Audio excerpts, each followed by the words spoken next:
Good afternoon, dear colleagues from abroad. I was actually told to talk Portuguese because of... sorry, I don't have to repeat. I will speak in Portuguese. However, I prepared my slides in English and I hope you follow easily what I'm going to present.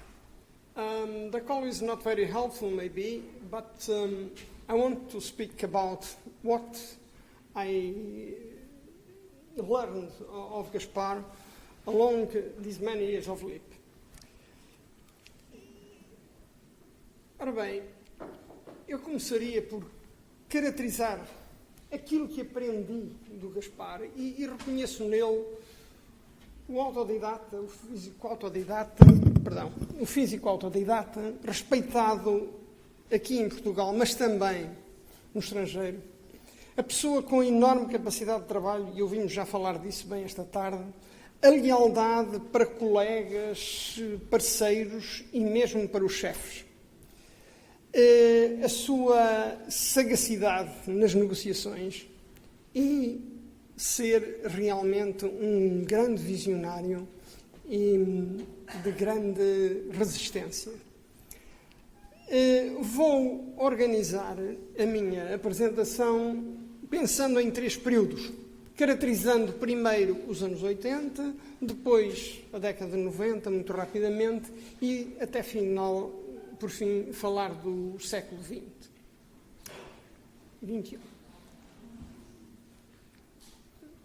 Ora bem, quando realmente começaram a acontecer coisas relacionadas com o CERN, o número de pessoas existentes em Portugal com doutoramento na área de física e com relações com o CERN era muito escasso. Contavam-se o José Maria Nogago, o Rui Vilela Mendes, aqui presente, o Jorge Tidas de Deus e o Armando Policarpo, que alguns conhecerão. Ora bem, isto e o entusiasmo do Gaspar começaram a fazer ligações internacionais. Elas começaram, como vimos agora, com as ligações a Trieste, do Centro de Física Nuclear a Trieste, em que realmente o Gaspar teve a centralidade absoluta, e isso permitiu realmente começar a pensar no sonho de virmos a ligar-nos ao CERN. Isso aconteceria pela mão de Mariano Gago, Jaime Gama e com a ajuda muito preciosa do então diretor-geral do CERN, Erik Schopper. Portugal junta-se ao CERN e é, de facto, o primeiro passo na internacionalização da ciência portuguesa no século XX. Enfim, havia uma ligação histórica e real, a NA 38, que foi sendo reforçada. E no ano seguinte à ligação ao CERN, é finalmente criado o LEAP em 9 de maio de 86. Ora bem, logo de seguida surge a decisão de nos ligarmos ao que ia acontecer de novo no CERN. O que ia acontecer de novo era o arranque, dentro de alguns anos, do colonizador de elétrons e positrões, o LEP. E para aí o LEAP contribuía com o fornecimento de realmente umas cartas de fast buzz de grande dimensão produzidas pela indústria portuguesa, embora com desenho do CERN, e interviria nas ligações, nas comunicações ópticas, o que realmente teve um impacto importante, como veremos. Temos connosco uma testemunha desses momentos. O Pier Giorgio Innocenti era, por esta altura, ou pouco depois, seria o diretor da divisão de eletrónica e computação do CERN e, desde logo, veio a ser, de facto, um grande amigo do Gaspar. Os LTDs, por sua vez, marcaram qualquer coisa muito importante, que foi esta ligação ao CERN, que facilitou o surgimento do programa de treino de engenheiros, que, graças ao empenho prolongado do Gaspar, passando pela intervenção inicial da FCT, depois da ADI e agora novamente a FCT, é um programa que se mantém com grande êxito, como se viu já hoje. Eu tenho dificuldade em fazer avançar isto. Portanto, agora aqui tenho uma nota importante que já percebemos com as intervenções de hoje de manhã, em particular com a do Jorge Gomes. O Gaspar dedicou muitos dos seus esforços à computação e às redes.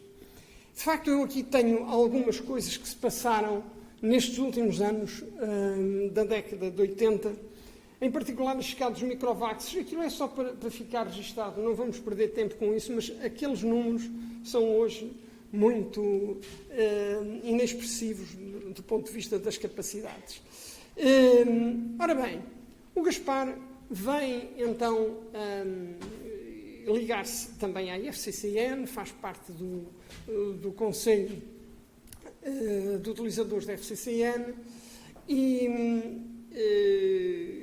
isto é, permitam-me realmente não estar a alongar, porque já ouvimos falar hoje bastante do que foi o trabalho na computação.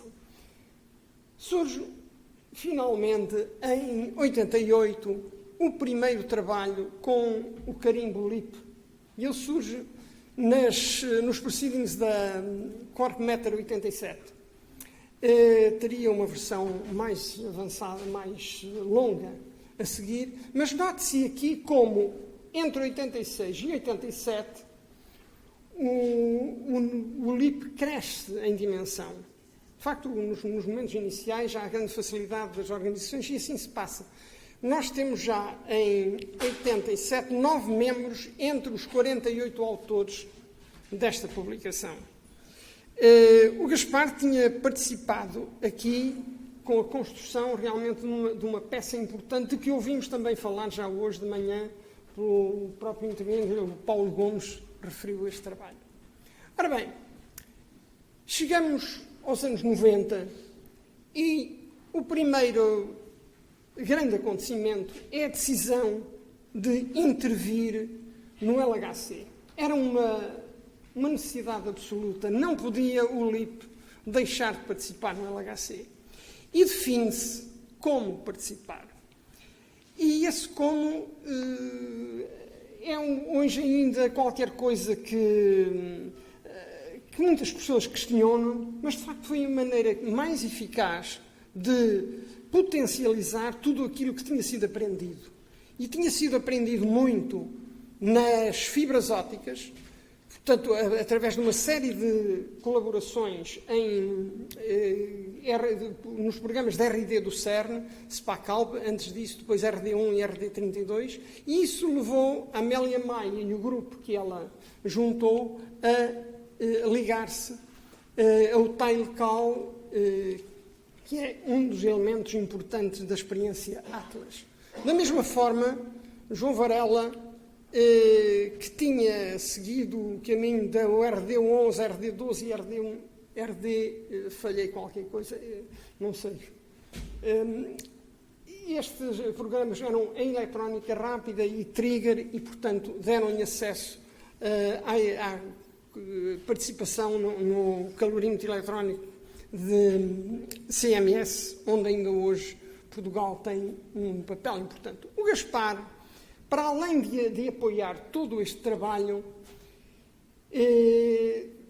enfim, do ponto de vista político, empenhou-se diretamente no que se ia passando e apoiou o grupo de Atlas na preparação de toda a preparação das fibras ópticas em Portugal, da mesma forma que se preocupou em contactar e empenhar as empresas portuguesas em vir a participar, e nomeadamente, como ouvimos também já referir, a Silva Matos, que viria a fornecer os tanques de hélio líquido Da mesma forma que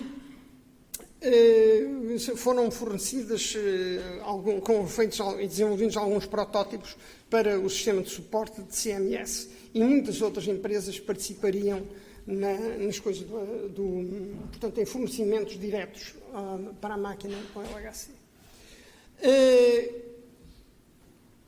Em 88 é criado o LHC Resources Review Board para garantir realmente a capacidade de empenhamento financeiro nas várias experiências, e o Gaspar pertence a este comitê desde a primeira hora e, de facto, conseguiu, ao longo de todos estes anos, garantir o cumprimento daquilo que Portugal tinha assumido nas experiências Atlas e CMS. Para além disso, ele vem a substituir o professor Armando Policarpo na ECFA durante um período bastante longo. Ora bem, nos anos 90, finais dos anos 90 e início de 2000, surge também o interesse pelas astropartículas, que começou com as workshops de Faro entre 96 e 2007, sob o título New Worlds in Astroparticle Physics. Isso cria conhecimento e cria a necessidade de concretizar este conhecimento através das experiências, e elas vão surgindo. Primeiro, o projeto EUSO, que não vem a ter sucesso, enfim, para em 2005. Depois, como já ouvimos também hoje referir, a ligação ao AMS com o protótipo primeiro e depois, já bem nos anos, já em 2011, o lançamento do AMS-2. Depois, a partir de 98, há ligações a Pierre Roger, que se vem a concretizar com a adesão a essa experiência em 2005. Ora bem, acontece também aqui, no início dos anos 2000, qualquer coisa de muito significativo. É a montagem, aqui é uma operação quase militar, de montagem em Coimbra, de assemblagem de uns conjuntos de fibras que são depois importantes para a construção do Tile-Cal e que são produzidas, de facto, intensamente durante mais de 2 anos em Coimbra e fornecidas aos centros que estavam a montar os blocos do dito detector de Atlas. Quanto à computação, os anos 90 tiveram também muitas coisas, muitos avanços que não referi, mas neste início do século XXI, o grupo começa a ter imensas atividades. Há uma miríade de projetos, de facto, em que o Jorge Gomes intervém muito diretamente, mas sempre com o apoio direto do Gaspar Barreira. Eu não vou citar todos estes projetos, há alguns mais importantes, não vou sequer referir-me à Iniciativa Nacional Grid, que torna isto, que potencia, de facto, todo este esforço. Uma iniciativa do professor Mariano Gago, que, de facto, muda um pouco o panorama nacional de computação. Ora bem, importante, porém, é a nossa participação em todo o esforço de preparação da análise do LHC. E aqui, aconteceu-me qualquer coisa que não era desejado. Pronto. Portanto, aqui aparece no CERN o LHC Computing Grid e Portugal assume realmente a instalação de nós desta rede que surgem por impossibilidade prática de alojar tudo em Lisboa, surgem distribuídos em Lisboa e em Coimbra. Tenho aqui agora algumas imagens. Esta de uma reunião promovida por Mariano Gá, que entretanto que na ocasião era Ministro da Ciência, por ocasião dos 20 anos da adesão de Portugal ao CERN, em que aparece o Gaspar Barreira, o professor Bragança Gil e o Herwig Schopper, o ex-diretor-geral do CERN, que tinha propiciado a adesão ao CERN. Com Coimbra negociamos então a instalação de uma sala em conjunto, portanto, negociamos com a reitoria, e isto mas trata-se de uma sala que era dividida com o Centro de Física Computacional e que em que ainda hoje mantemos equipamento. Esta imagem já foi aqui mostrada hoje, mas é curioso porque nós todos a vimos em qualquer computador onde o Gaspar Barreira fizesse login durante aqueles meses, porque ele estava constantemente a olhar para o estado da rede, a verificar em particular se aqueles 2 bolinhas verdes estavam ativas ou não. Muitos de nós vimos esta imagem e não o esqueceremos. Ora bem, o Gaspar tem também o conhecimento vasto que ele tinha da realidade portuguesa e europeia, permite-lhe participar em coisas como, portanto, o ESFRI e em particular aqui, portanto, a estratégia europeia, a definição da estratégia europeia pertence realmente ao núcleo restrito que define a revisão de 2013 da Estratégia Europeia de Física de Partículas. Lembro também que, a nível nacional, ele tem também um papel importante como, enfim, consultor da FCT e do Ministério da Ciência e Tecnologia, Ensino Superior, durante vários sucessivos mandatos, e tem um papel na definição do roadmap português nesta área. Para além disso, as boas relações mantidas com o Brasil permitem fazer um esforço para a integração do Brasil no CERN, um processo que se arrasta, de facto, há muito tempo, mas aqui está uma reunião de 2009 em que há um protocolo assinado relativamente à ação portanto, das equipas brasileiras no CERN. Ele é também fundamental no lançamento do Polo de Braga do LIP. Ele é um homem do Norte também e creio que é com um imenso gosto que ele faz esses contactos com a Universidade do Minho. Aqui tenho uma imagem dele com o nosso colega António Cunha, que era na altura reitor da Universidade. Da mesma forma que aqui aparece a fazer a inauguração da nossa exposição dos 30 anos do LIP em 2016. Entretanto,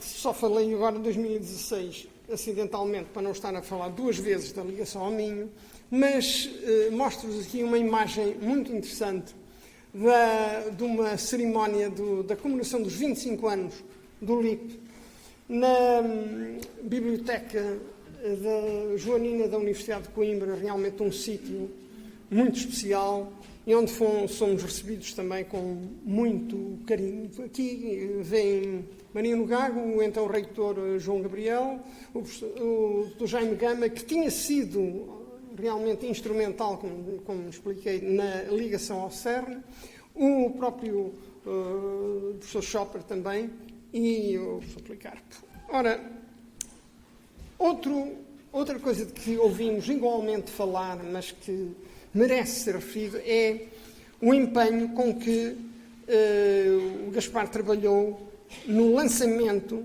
desta infraestrutura nacional de computação distribuída, que veio a surgir em 2016 e que presta hoje serviços de grande relevo a toda a comunidade científica nacional. Estes serviços são, para além do LIP ser parceiro na constituição desta associação, o LIP gere realmente tecnicamente os serviços. Tenho aqui também uma imagem da abertura da nossa exposição dos 30 anos, partículas do bosão de Higgs à matéria escura, em Coimbra, em que o Gaspar aparece ali assim sentado na primeira fila. Este é também um sítio muito bonito da nossa universidade, um anfiteatro pombalino, e terminaria este pequeno percurso de alguns marcos mais significativos da história do LIP e do Gaspar, com realmente a última tarefa que lhe foi atribuída, que foi, como já também se referiu, o lançamento do Centro de Terapia Protónica. Para o Gaspar, realmente foi qualquer coisa que ele assumiu com imenso entusiasmo. Para o LIP é um assunto que merece toda a nossa atenção desde há muito tempo e continuaremos certamente empenhados em concretizar isto. Desde já vem aqui a última ocasião em que ele se juntou ao nosso grupo informal de trabalho com o ICNAS, os colegas aqui do IST e nós próprios do LIP. Eu terminaria com esta observação. Realmente devemos muito ao Gaspar pelo seu exemplo, pelos resultados e, em particular, por aquilo que é hoje o LIP em que ele dirigiu durante tantos anos, muitos até pela ausência do próprio Mariano Gago, com as suas responsabilidades governamentais longas, e, de facto, orgulhamos-nos de poder oferecer às gerações futuras, diria, um laboratório que tem qualidade reconhecida. Queria agradecer, finalmente, a partilha de experiências e de algum material, de algumas imagens, por todos estes colegas que aqui cito. O Mário, o João, a Amélia Maio, o Jorge Gomes, o Ronald Scheller, brasileiro, a Paula Bordal, a Conceição Abreu, Paulo Mendes, etc. Muito obrigado.